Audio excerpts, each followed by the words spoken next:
Do you want to master one of the most 1v9 and skill rewarding champions in the game? Well, I'm hybradge, a challenger jungler and former rank 1 Belveth in the world, and today I'll teach you everything you need to know about the Void Empress Belveth. So the first kind of thing you need to understand Belveth is her Q. Her Q is like the most complex ability she has. So the main thing I want you guys to think about first is I want you to look at a normal Q, right? Let's say if I want to Q this guy, let's look at a normal Q, okay? So I'm going to normal Q like this. See, there's a long animation. If I was to normal Q, there'd be a long animation. But if I stand here, right, I can just Q him and I can already start hitting, right? So this is what we call short dashing. Now, you can do short dashing against walls. So again, you can see here, right? I'll Q down. You can see the animation. Q, auto. Do you see how slow that is? But if I was to do like this, it's way faster, right? Again, way faster. Because I'm Qing into the wall. So the wall is cutting the Q animation short, so you can use your autos and the other abilities faster, okay? So short dashing is very important. Now, when is it important? So there's a few scenarios where it's very important, okay? The most important scenario is for sure you're clearing, okay? So we'll talk a little bit about first clear in a second, but you can see here, if I do this, right? I'm short dashing right now, and you can see like I've already altered all my autos very quickly, right? But if I was to, let's say, if I was to do it on another, let's just go teleport real quick. If I was to do it on the red buff, and let's see if I don't short dash, let's see how long it's going to take me, okay? So I'm going to do Q, auto, auto, Q, auto, auto, Q, auto, auto, Q. You see how it's taking much longer because I'm not using the walls, okay? So the first point where short dashing is important is for sure when you're clearing, okay? You need to short dash when you clear, otherwise your clear is going to be very slow. We'll talk about first clear in a second, but I'll just give you a heads up now, okay? Now, the other thing you need to use short dashing for is, of course, skirmishing, okay? So I want you to pay attention to what I do here, and I just want you to see. Actually, I'll actually even use my epic pen here. Now, Hecarim, we can see Hecarim is face checking into me right now, right? So my job is just to short dash so I can damage him faster, okay? So that's what I'm thinking right now. Okay, so he's walking into me, you can see, okay? So he's walking into me.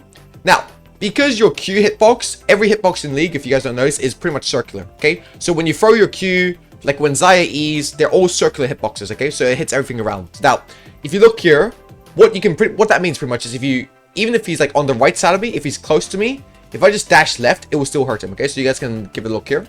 Okay, so we'll just play it. You see, I Q to the left, it damaged him, even though he's like on the other side, right?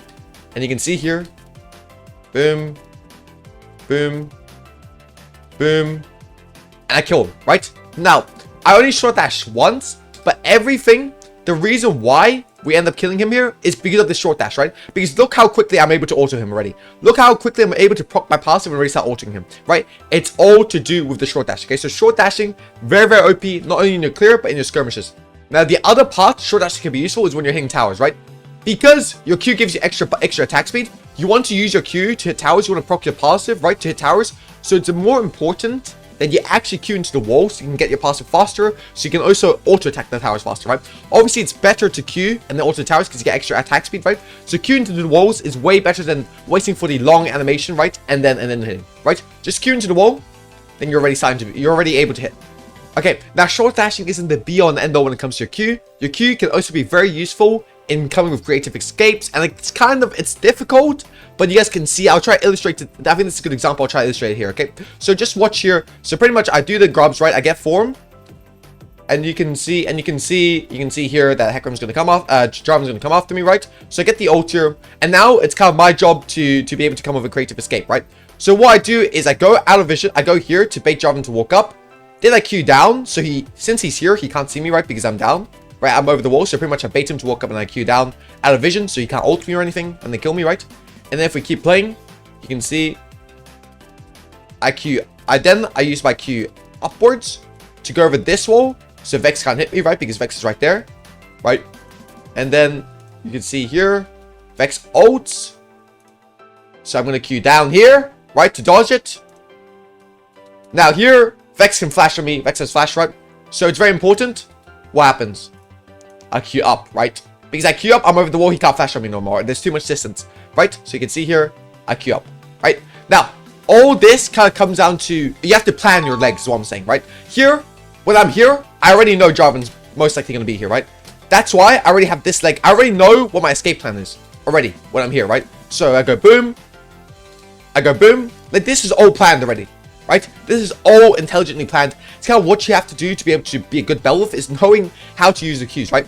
And this isn't like the end of it, right? You can see here, it's the same thing, right? Now, I see Alistar roaming on me, right? I see Samir roaming on me. Okay, this is where I don't have as much planning, right? But now it's about, you have to think on your feet, pretty much, right? So we'll see here, he flashes on me to get the Samir passive, so I'm kind of cooked here, but I know my legs are spawning, right? So why do I queue down here instead of queuing to the left? Because I know if I queue towards the left, it means they can come here and chase me, right? I'm closer to their territory, right? So I queue down, and you can see what I use my Q left for, right? I can still use my Q left for an escape, right? So I Q left, I pretty much Q down. Now, very important with Belveth, your Qs, I should have mentioned this a bit earlier, but your Qs are like an arc, right? So every Q, it doesn't mean you have to go in like this, okay? So the way you can Q is you can go like, you have that like, it's kind of, I wouldn't say 180, but is it 180? So I would say it's pretty much 180, right? You have that 180 zone, so I can Q here, I can Q here, I can Q to all these places, okay? So it's very important to understand that when you're escaping. So here you can see, right? But queuing towards the left gives me two options, right? You can see here. Sorry, queuing towards the right gives me two options. Now, what I can do is I can queue over the wall here, but I don't know if Samira has flash, so I don't want to risk queuing over the wall and losing my form, right? Because I have form right now. Or, the better thing is, queuing like to the right here also makes me gain distance from the Samira. So if he does flash on me here, I can queue over and then he can't flash on me. He won't kill me, right? Or, if he doesn't flash on me, I can just walk away. So, queuing towards the right here instead of queuing up, there's reasoning behind it, okay? So pretty much what I'm trying to show you guys is that on Belveth, you need to be able to think about your legs creatively, especially when you have form. This is where a good Belveth shows or shines from a middle Belveth, okay? A good Belveth is able to manipulate the legs and use it like that and try to get away. So you saw two creative escapes here. Hopefully it's a good enough illustration. I'm not sure if it is. If it isn't, I can do it in, it's probably better, easier to do it in the game, but hopefully I did a good enough illustration. I had some good clips, okay? Okay, now let's talk about Belveth's W. Belveth's W is probably the easiest spell to use when it comes to Belveth, okay? Now, all your W does is to knock someone up, but it also gives you a reset towards the direction you knocked them up, okay? So let's say if I have I Q here, right, and I knock him up, my Q here is reset, and I can dash again, okay? So you can double dash here. Now, the main thing of your W is you can use it to create, how you say it, creative escapes. You can use it for creative escapes, right? So, for example, here, if I see someone here, I can Q, W, and then Q through him, okay? That's kind of like the only real mechanic when it comes to your W. Now, there's also another mechanic you can use, which I guess I'll teach you a little bit here. So let's say I use all my dashes, right? I use all my dashes, right? Okay, and now okay, let's use this last Q. So now I have no dashes, right? But I have my W. And I want to go over this wall. What you can do is you can W, flash like this, and then Q back over like this. Okay, so that's kind of the only mechanic there is. You can just flash W. Okay, I'm just going to show you guys again, right? Let's say if I want to go down there, I have no dash, right? So what I can do is I can stand here, and I'm locked into the pit. Let's say I'm locked into the pit, right? Let's say I have no Qs right now. I have no Qs right now, and I want to go over, right? So what I can do is I can go W, flash over. It will give me a reset on this leg. So it doesn't matter where you throw the W from. It matters where you throw the W, where your W hits, where you are, right? So if let's say I'm positioned on the left-hand side, right? Then I get a reset like this, right? Now let's say if I'm here, right? Let's say if I'm here, if I flash, it will still give me a top leg. Does that make sense? So that's kind of like the only W mechanic you have. Okay, let's talk a little bit about your E. Your E is kind of just like, your E is a simple spell, right? It's just, it does more damage the lower HP the enemy is. So you can see here, if I was to do this, right? It would do a lot of damage, right? Spawn a little dummy here, right? And just E like this normally. Doesn't do any damage, okay? So pretty much your E is an execute. Use it when the enemy is low. That's very simple, right? The only other time you use your E is when there's a lot of burst, right? Because your E also gives damage reduction. So let's say if enemy is throwing a freaking throwing a Jinx ult on you and you're low HP, then you can use the E to block the Jinx ult. Let's say if enemy is throwing like a Varus Q at you and you're full HP and he's got stacks on you and it's going to do a lot of damage, you can use your E to prevent the burst, okay? So your E is kind of malleable in that sense, right? You can use it offensively, you can use it defensively. Very important, your E also gives you lifesteal when you use it, right? You can see my health is healing back up. Okay, so it works very well with lifesteal, like Bork is really good with it, and Conqueror is also really good with it. Okay, an example of me using my E defensively, I think it's kind of important to show it, right? It is right here in this game, okay? So you can see here, I think I'm going to get Zoe, right? Unfortunately, I get hit by the bubble because he kills a minion right in front of me, right? So I actually get hit by the bubble. So you can see here, I know this guy could potentially one-shot me, right? And I don't want to lose form. So what I do is before I go to sleep, you can see the sleep is just very close to channeling. I press E. okay? So I E here, and you can see the burst, very minimal. Very, very minimal. He can't kill me, right? Because of my E. So, very important, like, when you're playing against Zoe, let's say when you know CC is going to hit, and you know there's going to be some big follow-up damage against the CC, being able to E is very, very, very important, okay? Okay, so the last thing is Belveth Assault. Okay, so Belveth Assault has kind of two components to it. So first, let's talk about the damage component, and then we can talk about the form component, okay? Belveth Assault scales off missing HP. So the lower HP the enemies are, the more damage you do. It kind of works like your E, okay? So I'll show an example of it right here. So let's say we'll spawn the grubbies, right? And we'll get form from the grubbies. Because to get your form, you pretty much need to kill an enemy champion on an enemy objective, okay? So what I'm going to do is I'm going to kill these grubs here, right? I'll just finish all these off just so they're not annoying us, okay? And then you can see here, I'll damage this target on me a lot. And I'll press Alt. You can see this one, it dealt 399. Here, only dealt 150, okay? So your Alt does more damage based on how low the enemy is. So pretty much what you want to do, if you think about this, is you want to be extremely, extremely patient with your Alt, okay? That's why when you're clearing Void Grubs, you always see me, I'll kill the first one, and then I'll smite the second one before ulting, because it does damage based on missing HP. So if you smite the second one before ulting, it just does more damage, okay? So that's very, very easy to understand. Now, the second thing with your ult is pretty much it gives you bonus attack speed, bonus auto range. Also, it allows your Q to dash through walls, okay? Now, you saw before when I dashed, I could do short dashes, right? You can no longer do short dashes with your upgrade form, right? You just go over walls. So again, this is very nice. It makes you very mobile. Is really the catalyst of what makes Belveth such a great champion, okay? Importantly, your ult form, when you kill void objectives, so let's say Grubs, Baron, or Herald, you get 180 seconds on it. If you just kill a normal Drake, you only get 60 seconds. If you get a normal kill, you get 60 seconds. But with the 180 seconds, what you also get is you get these little things. So when a minion dies around you, they spawn into, when a minion or a champion dies near you, they spawn into little voidlings that they play for your team, bro. They legit playing for your team, you see? They're playing for my team, and this means it's very easy just to use your form to start hunting for towers, right? You want to, especially in the early game when plates are up, you want to use your form, use your little voidlings, and use your short dashes to kill the tower very quickly. So you can see I'm short dashing, right? Look at how quickly you kill the tower. So form, very, very important to get. Always play for the void objectives. That's why you have to put a mega priority on Grubs and Herald. We're going to talk about this a little bit later in the video, but that's why you have to put a mega priority on these objectives, okay? Now, I kind of thought it'd be a good idea to show you guys an example of me using my ult late on the Grubs, right? So you can see here, I'll usually E the first one. I don't have E here, never mind. And you can see, I'll smite the second one. And look, it does 500 damage compared to 219, okay? So the more damage, the more lower HP they are, the more damage it does. That's why you want to wait for enemies to be low before you ult. Now, let me show you an example of that with champions, okay? This is probably the clip most people know me for, I guess, for Belveth. It's the Belveth Pentakill. I go on Spear Shot stream. So I only have the short version here. I wish I could show you the long version, but you can see here pretty much what I do here is the enemy is low, right?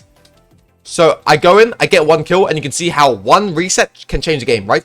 So I Q over first to get the, I think this is I guess the time catch a little bit lower, right? And I just pretty much what happens is I get the pentakill. So you can see here is they're all low. When you use your ult when they're low, right? Boom. Boom. When they're low, your ult does insane amounts of damage, okay? So what I'm trying to tell you guys is be patient with your ult. Don't install it. Now, let me show you a final clip when it comes to Belveth, because I feel like there's a Belveth Assault, because I feel like there's a lot of confusion. There's a lot of mechanics that it's hard to show, right? Unless you're in the live game. But fortunately, I have a good clip here to kind of show you guys what you can do with Belveth Assault. Okay, so the real potential of Belveth Assault. So again, your Q separates what a good Belveth player is from a medium Belveth player. Your ult separates a great Belveth player from a good Belveth player. Okay, so I want you guys to look at what happens here. Okay, so here, now here I can ult in, right? If I want to, I can ult in. But remember what I told you. You have to be patient, right? I can ult in here, and maybe I killed the Tristana, right? That's fine. But if you want to be great, you have to see the bigger picture here. Okay, so if I don't want to trade 1-for-1, right? So what I do here is I Q in on the thing. Now, importantly, on Belveth, when you ult, your ult doesn't just let you get it and you stand still. No, your ult is a dash as well, okay? So what that means is you can use your ult to dash abilities, to dodge abilities. So you'll see here, we'll play that slow-mo, okay? So let's play that slow-mo. Let's do it at around let's do it at 0.5, okay? So you can see here, I know Jarvan's gonna Q, right? I know Jarvan's gonna Q. So I use my ult to dash behind him. So I don't actually take the Q damage, right? This damage is just silent auto. If I take Jarvan Q here, I die, right? So I use my dash to go behind them. And you can see, I pretty much one-shot him. And again, I use my ult to heal up. Because again, I actually forgot to talk about, your ult does heal you as well. It gives you a little bit of a heal. It's not a massive heal, so don't think too much about it. It's not a massive heal, but it's a pretty decent heal. And you can see here, I pretty much use my Q to dodge the Jarvan Q. And we end up winning this fight, right? And my team is like, oh, you're the GOAT. There's two takeaways here. Number one, be patient with your ult. I could have ulted earlier. I didn't, right? Second takeaway is you can use your ult to dodge abilities that are coming your way. So skill shots that are coming your way, very easy to dodge with your ult, right? So you can see here, boom, I get this. Now, another thing you have to do is make sure it's, let's say if there are a lot of corals on the ground, right? Click on the one you want to ult. So or press R on the one you want to ult. Because here, if I just R normally, I will R on the closest one and I'll just end up dying, right? Because I'll get hit by the Q. So make sure you click on the one you want to ult. And that's kind of it with your ult, okay? The last thing I'll say about your ult is you can ult over walls. So if you're going through thin walls, let's say ones like this, right? These, you can ult over these walls. You can ult over this wall. It's like small walls, so you can ult over. It's not a very important mechanic, but I just thought I'd let you guys know to give you guys the full picture. Okay, hopefully that's it for abilities. We're going to talk a little bit about how to put these abilities together when it comes in the team fighting section, so stay tuned for that. In the ganking section, we'll talk about how we can put these to use in ganking. Alright, see you guys in a sec.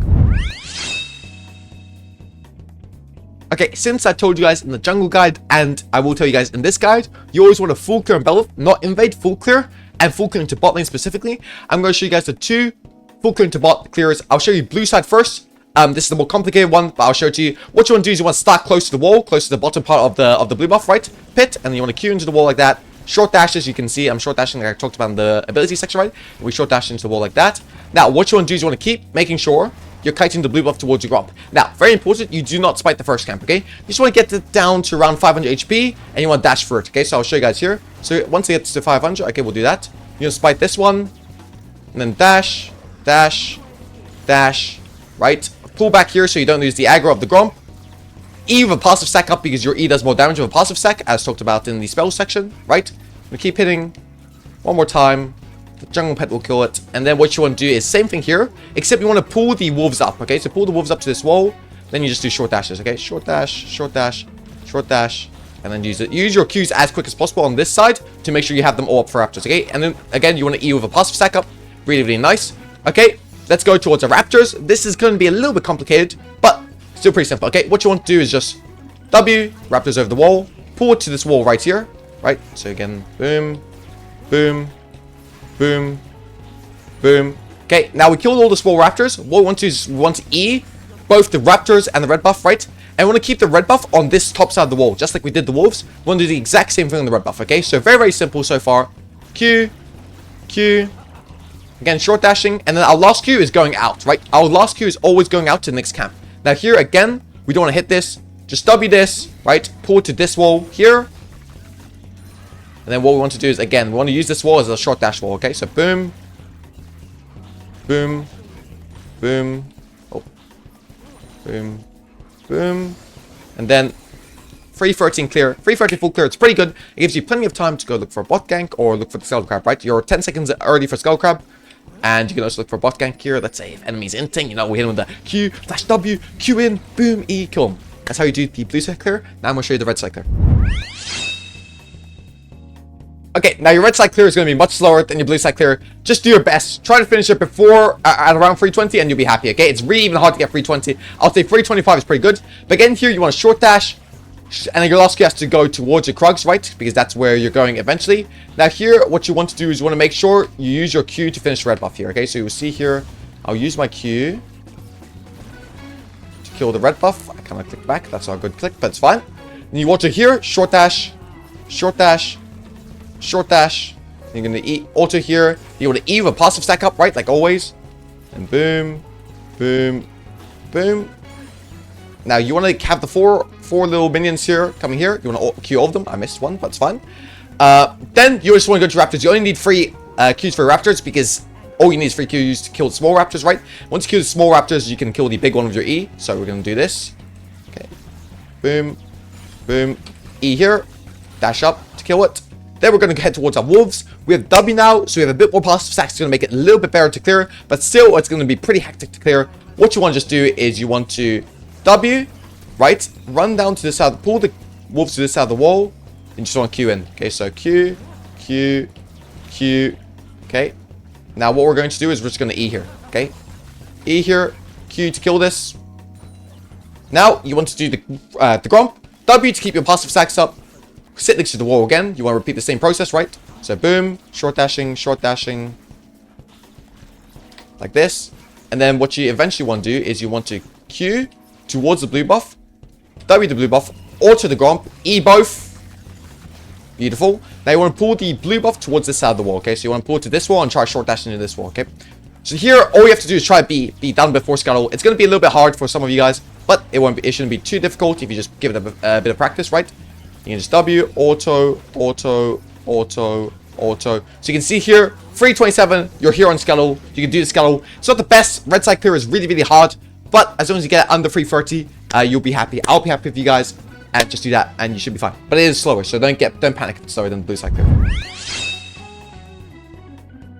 Now onto the early game. If I could sum up your goal for the early game in one sentence, it would be full clear into ganks and objectives like king. Now I know what you guys are all thinking. But hybridge, hybrizzle. Shouldn't we look to invade and cheese on Belveth, especially on the first clear, since we have so much mobility and every streamer I watch does it? And the answer is, without a doubt, no. Okay, so I dive into the reasoning on why invading on the first 2 clears is bad, way more in depth in the Jungle Fundamentals guide, so if you're interested, go give that a watch. But, effectively, whilst invading can build you a gold lead, since you will be invading level 1 camps and delay leveling your own camps, your XP will actually either be similar to or even less than if you were to just full clear, despite you having cleared more camps. This is problematic because you're effectively spending more time to get the same amount of XP when you can be using this time to go for ganks or objectives to put both you and your team in a better position. On top of this, invading requires some sort of team cohesion to make sure you and your teammates rotate and play for your invade. I would say this is kind of an unrealistic expectation if you're below master, so I would strongly suggest for the bulk majority of you guys to avoid it. In addition to this, recently, in patch 15.15, Belveth's Q damage nerf hits her especially hard in the early game, meaning that fights which used to be somewhat viable are now going to be much more difficult. So for all those reasons, full clearing is for sure the way to play Belveth's early. Understanding that full clearing is queen, it's important that you also make sure to help your team so that after your full clears, you don't just run around doing nothing. Look for a gank mid or look for a gank bot, and after your second full clear, look to make a gank happen again the same way you did in the first clear, and then play into the Drake. While Belveth definitely does enjoy grubs more than Drake, just because of her ult Void form, the fact of the matter is that just like any other jungler, Dragon Soul stacking gives an easy win con and an easy game plan to play out the game, so you should value Drakes just as much as any other champion. On top of this, because the Drake and grub timers are now not synced, you're able to go for 2 full clears, Drake, and 2 more camps that just respawn on your top side, and still be at grubs before they spawn, allowing you to play for both position and ultimately secure the Void form. Given that you can secure both grubs and Drake if you just play tempo correctly, there is never a reason not to go for Drake after your second full clear. Now let's talk about ganking. So I think for Belveth, ganking is pretty easy. I think it's often misunderstood. People overcomplicate it. I'm going to show you guys 4 clips that will tell you everything you need to know about ganking Belveth, okay? So the first clip we're playing against, if you guys know, this is one of the biggest prodigies in Europe, Kalist. It's the real Kalist. He plays for Carmine Corp. I'm sure some of you guys will know him. So you can see here, I know he's going to run back, right? So you can see my clicks. I'm not going to where he is. I'm going to where he's going to go. Okay, so you can see here, if you look at my mouse clicks, you see the clicks here. You can see the green click here. I'm clicking towards where he's going to go, not where he is. That's the biggest mistake people make in lower elos, is they gank by ganking where they are currently. That is the first tip, okay? So understanding the trajectory of where they're going and trying to go where the trajectory to go, not where they currently are, okay? So that's the first tip. Now, the second thing here is, I'm going to ask you guys a question right now. Who should I go for? The Yunara or the Lulu? Who should I go for here? Now, a lot of you guys will say, oh, you should go for the Yunara because you're double kill. No, that's the incorrect play. Now, you should always go for the secured kill, especially if you're not sure the enemy jungler could be here. Why? Because if you go for a double kill, let's say if you use spells on this guy and now this guy is free to hit and then let's say he flashes, it's really difficult, right? If I go on Lulu here, even if she flashes, she's still dead because she's so out of position. If she flashes here, notice just autos him and then hooks him. It's very easy, right? So the second tip I'm going to give you is never be over eager of your ganks, okay? This is a regular gank that I'm showing you guys, but don't be over eager of your ganks, okay? Now the third tip I'm going to give you is be patient with your W, because you're going to see here what I can do right now, right? If I wanted to, is I could just Q forward and W the Lulu, and it will pretty much guarantee to hit. But if you do that, you're not using your W to its potential, okay? So I want you guys to look at this, okay? So just look here, right? So I Q here. Now I could W him here, right? I could W him here very easily. It's a guaranteed W. But what I choose to do is different. This is what makes me above average Belveth player. I would say a great Belveth player, but I don't want to sound egotistical, right? Look here. I don't W him because I walk to line all three of them up for my W. So you can see here, look at my W now. I missed the Yunara, I think. I missed the Lulu, sorry. But you can see here, I W these two. I get a reset on my Q towards them, which makes it super, super easy to play the fight. You can see here, I Q in, E. I cancel my E because I don't know Yunara's damage, right? And then we get 2 kills off that, right? So the 3 tips I have is go towards where they're going, be patient with your W, and don't go greedy. 1 kill is great. Don't go for 2 kills unless you're guaranteed to get them and you know they have no flash. Now this clip I want to show you guys, it's a clip I played with Nemesis. So Nemesis is my way. So this is Nemesis right here. This is when you have form. I'm trying to show you guys the pressure you can exert if you have form, okay? So here you will see I have form, right? Now, this guy is very, very safe, right? And he's on the tower, but you have form. So diving is very easy. So you can see here, I go over, I wait for him to jump over, I dive, and I get a kill, right? So I'm just showing you how these are what these are bad ganks when you don't have form. They're good ganks when you have form, okay? I'm playing against Painful. Again, another good player. You can see here, he's 1 HP, right? Again, I'm low HP, right? I have form, but I'm low HP, right? So what do? I tell my Zillion to slow him. I Q over, get the gank, auto him once, let the Zillion bomb kill him, right? 1 HP, I survive, I get charm if I live. And this gank, which is going to be a bad gank if I don't have form, manages to be a good gank because I do have form. Now let's look at the final clip. This is just a clip. I've shown you guys a normal gank. I've shown you guys 2 ganks with form. Now I want to show you a gank, which is what I call a lane gank, okay? Now, lane, the only reason I'm showing this is because for lane ganks, Belveth is different to other champions. Meaning that on Belveth, you actually don't need to be close to the player for it to happen. Okay, so you can see here, they walk up to here, they want to hit the plate, and they don't know I'm here, right? So lane gank is very good on Belveth, by the way, very underrated. So I wait for them to commit, then you can see I'm very far away, right? But all of a sudden, I'm not far away anymore. I can make it to this gank, we get the kill, and I get my form reset. Okay, so pretty much these are 4 examples I want to show you guys how Belveth can gank. Hopefully it taught you, right? I would say be patient with your W, go for the first target. Lane ganks are OP. When you have form, go for risky plays, and you should be fine. That should keep you set for Belveth when it comes to ganking. In the mid game, I have 5 things you need to watch out for to make your life as Belveth much easier. First, prioritize objectives. Herald and Drake are amazing to get when it comes to winning the game, especially if you don't have form. Be there early so you can have the setup to force enemies to face check, or just even get a pick with your numbers advantage by being there early. If you need to skip camps to do so, don't be afraid to. Especially for Herald, form is such a huge reward, it's definitely worth sacrificing 1 or 2 camps for. Second, in the mid game, make sure you keep cycling your camps. You can skip 1 or 2 if you need to, but Belveth kind of requires you to stay ahead to be useful, so don't skip camps all the time. And don't skip camps unless there is a very good reason to, like for example if there's a free kill or if there's an objective spawning. Remember, at this point you will have Kraken, so you kill camps quick, and usually the 5 seconds it takes to kill a camp won't make the difference as to whether a play is good or bad. Thirdly, in the mid game, innovating should be prominent. In 99% of league games on the Grandmaster, you will often find enemy junglers leaving their camps up and going for bad ganks. If you can't counter these ganks, either because you're too weak or because you're on the other side, use your mobility to cross-map enemy camps so you're punishing him for the bad gank and not just letting him get away with it. Fourth, when objectives are down, always path to your strongest lane. You have very good skirmishing and 2v2 power, so if you path to your strong side, even if you guys are a team that are behind, you have a good chance of winning those fights. On top of this, your good mobility and fast clear often helps you create numbers advantage and thus even more favorable fights to either increase your lead or get you back in the game. This is by far the most important tip I can give you guys, because for all of you guys that I coach, you guys always grief in the mid game, right? You guys are directionless in the mid game because you often path towards your weaker lanes and you find out that there's nothing to do there because every fight looks bad. If you path towards your strong side, every fight you take is going to involve him. Doesn't mean that you're only taking high percentage fights, meaning that you're playing the game correctly and you're increasing your chances of winning. Fifth, if you do manage to get Herald, Herald usage is important. Only use Herald when you have a numbers advantage, and the best Heralds are used when enemies are grouped up and you can drop it on a side lane by yourself and eat the entire tier 2 tower.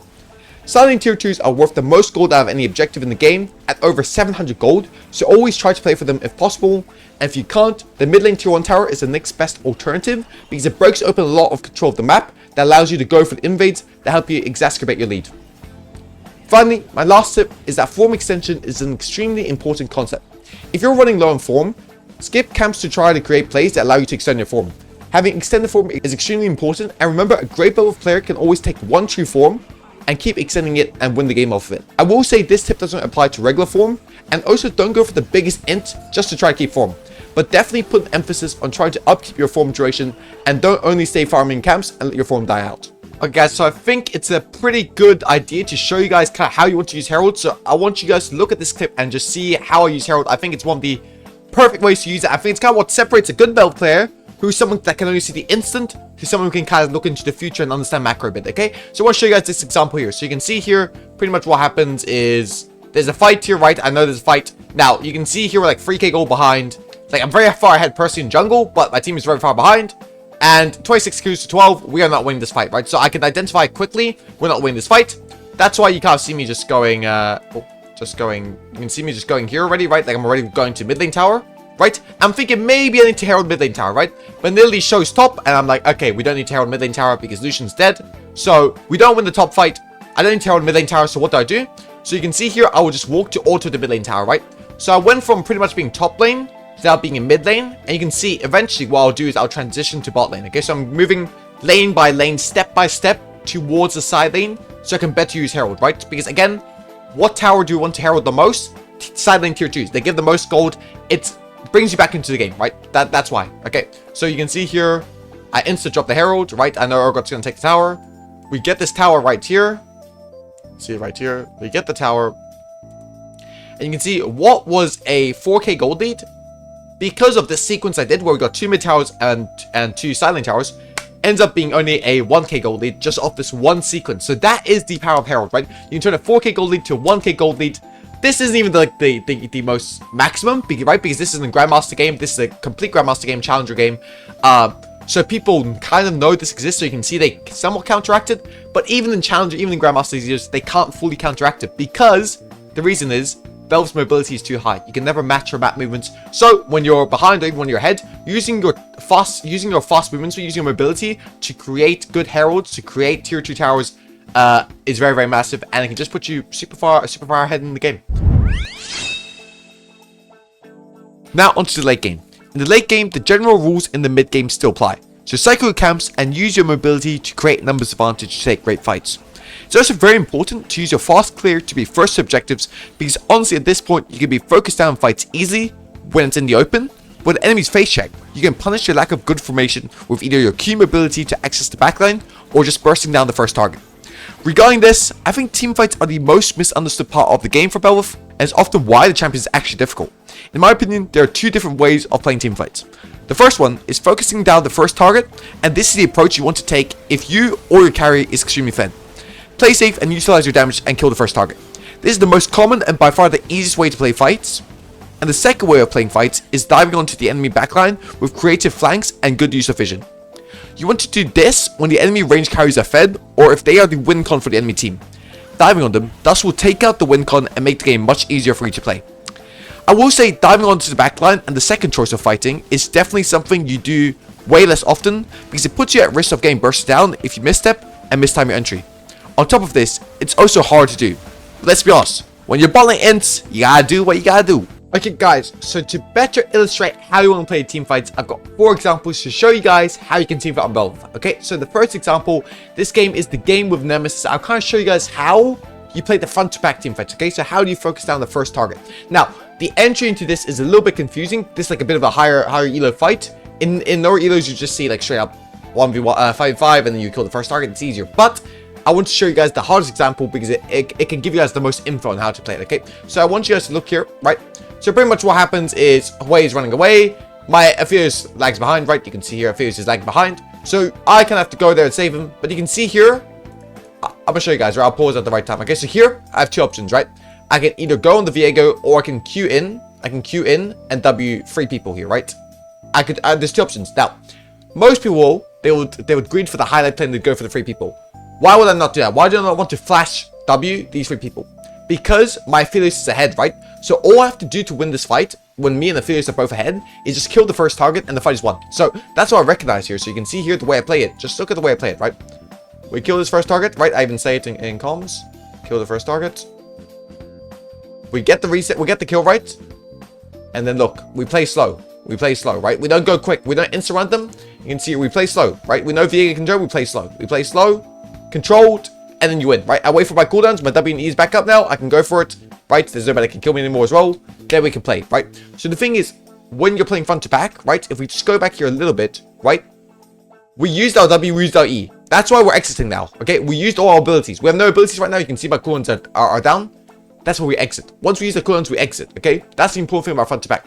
But here I want to show you guys, when you have a fed carry, front to back is the easiest way to play the fights, right? Like here, I am coming from a flank position, and I can go for a free man flank, right? I can go for a free man W. Don't do that when your ADC is fed. Killing the first target is more than enough, okay? Don't overcomplicate it. Don't try to go for highlight plays. Now, I want to show you guys a timer where I had to go for a flank, and I had to jump on the backline, right? So you can see here, I can see Hui is walking up aggressive, right? He's the most fed member of the enemy team. So what do I have to do? I kind of have to kill her, right? Otherwise she'll dominate. So you can see here, I come from a position nobody can see me in, right? Because I can see the pink ward. This gives me a very easy flank just to kill the Hui. Okay, so that's my goal here, is to kill the Hui. So let's look at it. Right, I go in here, my form falls off, so I don't actually get the wall, jump over the wall. But you can see here, I short dash into the wall with my Q, right? And look at the damage. Massive, right? And then here I kill the Viega as well, because otherwise he gets a reset. He kills all of us. 2 for 1, not the best, but it is what it is, right? So, but here, I want to show you guys, right? When enemy laners are fed, it's so much harder, because you have to find creative flanks. Like here, right? I already knew I had to flank to win this, right? You can see here, originally, I'm walking like this, right? Walking to join them. But then, because I recognize Hui is walking there, not disrespectfully, but in a way I can punish, right? I'm opportunistic. So when you're going for these flanks, when you're behind, like this game, we're kind of behind, right? Hui is strong. Even though we're up in kills, we're behind in gold. Hui is strong. You have to be opportunistic. You have to recognize these opportunities. That's why doing this is so much harder. That's what I'm telling you guys. Front to back is way easier. I promise you guys. But when the enemy Hui is fed like this, you're not going to win the front to back against Hui, right? So you have to go for these flanks. So this is a good example. Just coming out of vision, right? I understand where the vision is. I understand they have no vision here. So the entry on Hui becomes much easier, right? It's a super easy fight to play. And you can see here, we just completely clobber him, right? Like it's so, your burst damage is insane, especially when they're isolated like this. It's insane, right? You can see my short dash E damage is nuts. Okay, now I want to look at an example of what happens when, you know, why team fighting can be difficult on Belveth when you're behind, okay? So here, even though I'm 6 and 2, right? You can see here we have a decent engage, but why is it hard when you're going on the backline, front to back? Because you just get chain CC'd, right? So that's something you have to understand that can happen to you, right? You're gonna get chain CC'd, and then look here. If I didn't have Zillion ult, I'm dead here, right? But because I do, somewhat works. I mean, obviously I'm going for this knowing I have Zillion ult, right? But it's not, as a mistake a lot of people make, is they just overplay front to backs. If you can't win team fights, don't play them straight up, right? But here, because I have Zillion ult, obviously I can win the team fight, right? And you can see here, just off good mechanics, right? I managed to kill the Viego. But the thing is, oft the times when you fall behind, you're not going to be able to win front to back fights on Belveth, right? You can even see here, eventually we do lose this fight, right? Aatrox gets killed.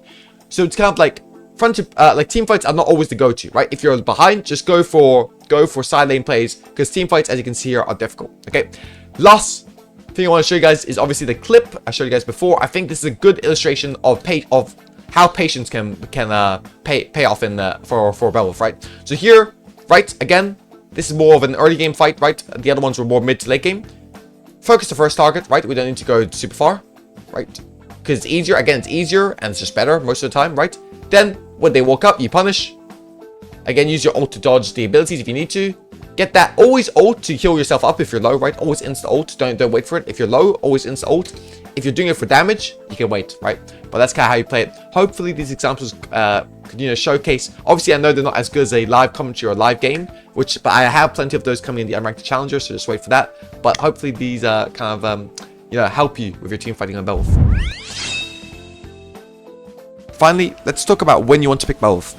Honestly, since after the second clear, Belveth is invade heavy, It's great when you have pushing lanes and when you have some sort of engage, just so someone can act as a distraction or meat shield that allows you to play fights more freely. Belveth generally struggles against easy to hit CC such as Nautilus R, Shinjao Q, or Wukong ult, and if you're playing against these sort of champions, it's important you try to play on side lanes away from these champions and these spells.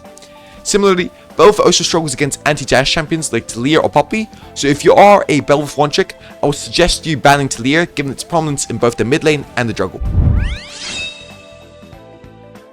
The best primary rune to take is by far Conqueror. Even though Conqueror only has around 1% win rate higher than Press the Attack, I think Conqueror is stronger because not only does it offer similar damage as Press the Attack in the mid to late game, you stack Conqueror really easily as Belveth all throughout the game with your high attack speed and your 4Q dashes. Not only this, but the lifesteal you get from max Conqueror stacks also synergizes extremely well with your E, which heals scaling on the amount of lifesteal you have. For the other primary runes, Triumph and Alacrity are both great, and for the Primal Precision rune, whilst controversial, Cut Down is the best. This is because even though Coup de Grace works well with your E and R execute, statistics show that Cut Down still does more damage on average just because it offers better stats and can be used more. With your secondary runes, in my opinion, you should always go for Inspiration. Even though a lot of people disagree and go for Domination second because of how strong Relentless Hunter is, the fact of the matter is that Relentless Hunter is the only good Domination rune, and if you go Relentless Hunter, you'll be forced to go a suboptimal rune like Sudden Impact if you go Domination. On the other hand, if you go Inspiration, you get Free Boots and Cosmic Insight, two strong runes that Belveth uses extremely well, and I prefer Inspiration just based on this numerical factor. Your first item is always going to be Kraken Slayer. This is because after the Kraken buffs, the item is extremely strong and it gives you all the stats you want, including damage, movement speed, and attack speed. Your second item will always be Stridebreaker. The reason for this is simply because Stridebreaker gives you just enough HP to allow you to play teamfights in the front line, and the active slow Stridebreaker gives also makes it easy for you to land your W, which is quintessential in allowing you to use your combo and dish out the maximum damage you want to do. Your third item varies depending on the game state. Death Stance is a very good item if you're playing against heavy AD comps and struggling with burst damage or staying healthy in fights, whilst Wit's End is a very good item if you're playing against heavy CC or AP damage. On the other hand, Cleaver is good if the enemy has a lot of armor and you need to shred it, and Terminus is good if you're part of a low AD percentage comp, meaning that your team doesn't have too much AD, and you're playing against a tanky comp. And finally, Bork is extremely good if you're either playing against a lot of poke and need lifesteal to counteract the poke, or if you're against a very health stacking comp, like for example champions like Mundo, Cho'Gath, or Sa. For your fourth and fifth item, you generally go for the items you did not choose to go for as your third item. So for example, if you need MR or Tenacity, and you had to go Death Stance as your third item, go for Wit's End as your fourth. If you need armor, and you went Wit's End as your third item, go Death Stance as your fourth item. If you need Shred, Cleaver, or Terminus, these are the most common items in your fourth and fifth build. And lastly, if you need Bork versus Pro for health stat, you can go it as well. Other items you might also want to consider are Hullbreaker if your team is struggling to take down turrets. For example, let's say if your team doesn't have a lot of siege. Or Jack Show if you're solo frontline and damage isn't an issue for your team. So for example, if your team has a lot of damage already and you just need to be the frontline, then Jack Show is really good. Of course, having Death Stance and Wit's End makes Jack Show an extremely good item because you already have the armor and MR stats, and since Jack Show works on a percentage resistance buff metric, it's very good if you build both Death Stance and Wit's End, then go Jack Show as either a final or your second last item. Guardian Angel is also another item worth considering, especially as your last item, just because its active is extremely broken and can often make or break a fight, allowing you to play as reckless as you want in the game design fights. Okay guys, that's it for my Belveth guide. Honestly, I hope this helps you pick up Belveth. If you did enjoy the guide, hit the like and most importantly the subscribe button, because that does give me an indicator of how many of you guys actually want to see Belveth content. And if you ever want to see a live game on Belveth, just let me know at twitch.tv/hybradge. I'm streaming every day there and really trying to grow my stream. And remember, if you have Amazon Prime, feel free to send me any free Prime subs. Love you all and peace. We out of here.